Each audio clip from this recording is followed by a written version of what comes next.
with that. Even having an air rifle on hand that's fairly quiet, or a slingshot or something, can help. In the case that they get really aggressive and start really proliferating. You can Now, this is a caveat. It needs a caveat. I need to kind of give a disclaimer here.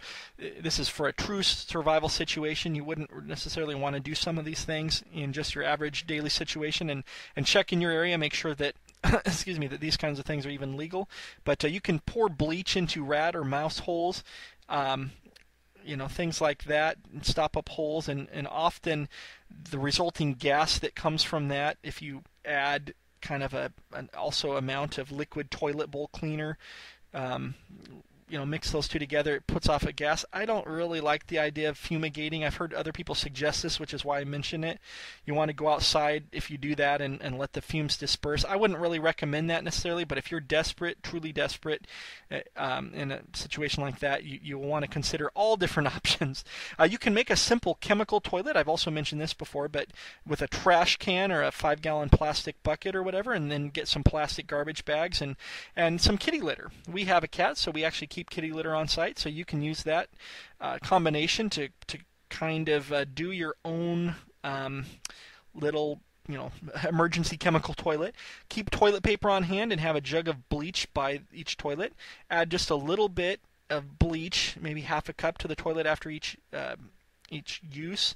Then cover when not using, and then when you're done with it, empty the bag, bury the bag far away from the house. Hopefully you have at least a tiny bit of a lot that you can dig, and until it blows over, just bury stuff there in your backyard or something. Make sure again that this is a true dreadful civilization affecting event that you're dealing with, or at least a long-term event in your area. But sanitation becomes one of your important issues. And you can look online for more information about some of those things. I'm just throwing out a couple ideas. And again, I'm kind of cautioning you about using some of them. Be very careful.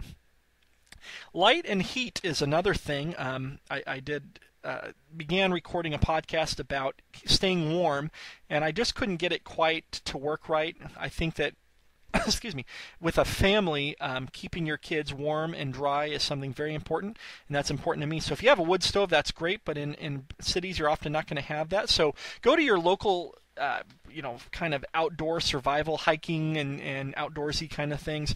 Go to your local store that specializes in that.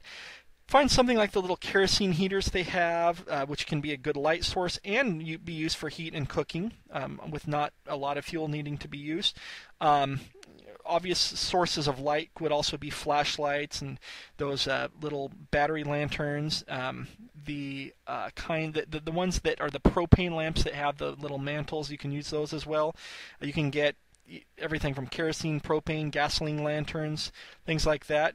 I would even say, if you some bicycles have those little generator lamps. You can turn the bicycle over, rest it on the saddle and handlebars, and then spin the pedals by hand, and those little lamps that you use when you're riding a bicycle at night can be used to provide a little bit more light.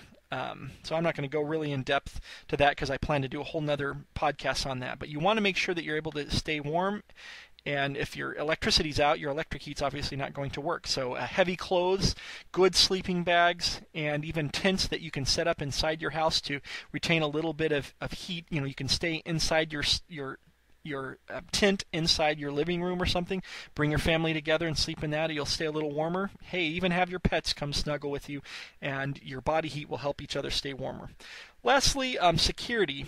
If you're in a situation where civilization's kind of broken down, or even just the civil situation in your town is broken down a little bit, you don't want to rely on police and fire protection. It may even be non-existent, so you're going to need to supply your own defense against fire and against looters or intruders.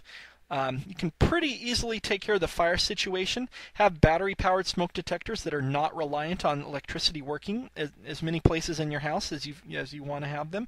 I'd say have one in several different rooms, and especially in rooms where fires could break out, like an area where you would be doing cooking or you would be using whatever light and heat setup you have for staying warm. And maybe have those those little dry chemical fire extinguishers that can be used against any type of fire. Have those in that same room. Water should not be used against fires if you're dealing with flammable solids like wood or paper or cloth. And you don't want to use it on burning liquids or on live electrical equipment. You really don't. I guess you could probably do something like get a mop and keep it in a bucket and just have it soaked in water, and you could use it for small house fires on walls or floors, things like that. That I guess is one way you could use a little bit of water. But in general, those little or even the bigger dry chemical extinguishers, and maybe even have other things like if you can afford it, gunny sacks or an axe, a shovel, things on hand like that. But again, smoke detectors and fire extinguishers can go a long ways towards mitigating the threat that fire could pose to your house. And as far as dealing with the potential of looters or invaders, someone intruding into your home, I've talked about that somewhat in my long podcast that I did on the Survival Podcast, talking about firearms for the end of the world as we know it. I would say that in cities, you may not have the options for firearm ownership, especially in other countries, but even in the U.S., places like New York City and some of the cities in California, and even places like Seattle and places like that have some restrictions. Chicago, although that's changed with some of the recent decisions, the Heller decision and the McDonald decision. But stay within your laws.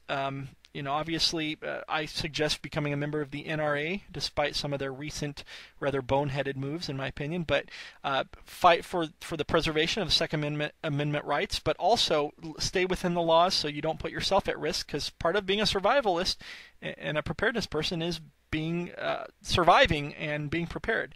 So you have some other options. Find out what defensive weapons or tools are okay in your area. Baseball bats and pitchforks or whatever, a pole rather, a bow staff, something like that. Those may be options if there's nothing else that you can have. In some municipalities, maybe purchasing a black powder firearm. You can go to places like Cabela's, their website. They have these really nice black powder firearms that aren't really technically under the controls of regular firearms. You also might be able to buy guns that are considered antiques pre-1898, I believe it is, or 1899.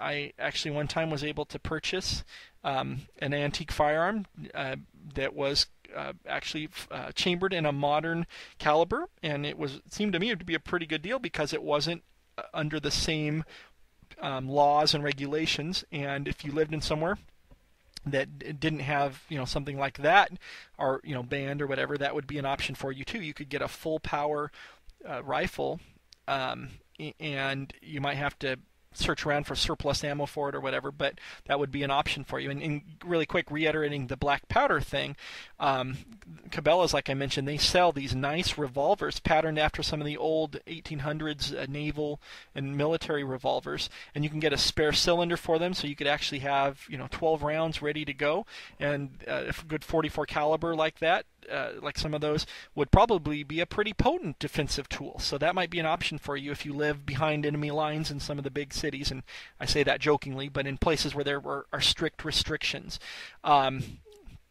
If you are allowed to legally own firearms where you are, I would look for a good home defense shotgun, a shotgun that has maybe a 20-inch barrel or something. Those to me are probably, for a situation where you're in an urban survival situation, probably your most flexible and best defensive tool because of the ranges you'll be dealing with. And if you can own a handgun, that would make a lot of sense, and find out what the laws are and what you can expect in a disaster situation. But at least with a handgun, you can have it on your side at all times, and in a real serious situation, I would suggest having that with you at all times if you're able to have one of either of those tools, and try to prepare yourself as much as possible for dealing with any security issues that could come up. But also make your home as hardened against someone breaking into it as you can. The responsible members of the household, those are the ones you would want to have access to firearms for protection or other weapons. And there are, as I said, non-firearm weapons that might be effectively used. Even things like blowguns, you could throw off an intruder, or something like a little slingshot or something. if that's all you can get, it's better to have something at hand that you can use to protect yourself. And look at past situations where there have been urban situations like the Rodney King thing back in 1992. You can see video footage of some of those shop owners standing on their roofs with their SKSs or whatever other defensive weapons they had, and the looters and the intruders didn't come down their paths, did they? They kind of stayed away. So think about security, whatever is best for your situation and whatever is legal in the area you are. You want to always stay within legality and follow the regulations that govern kind of your area. Anyways, that's kind of the turbo overview version of urban survival and how to stay safe for those of you who are city dwellers.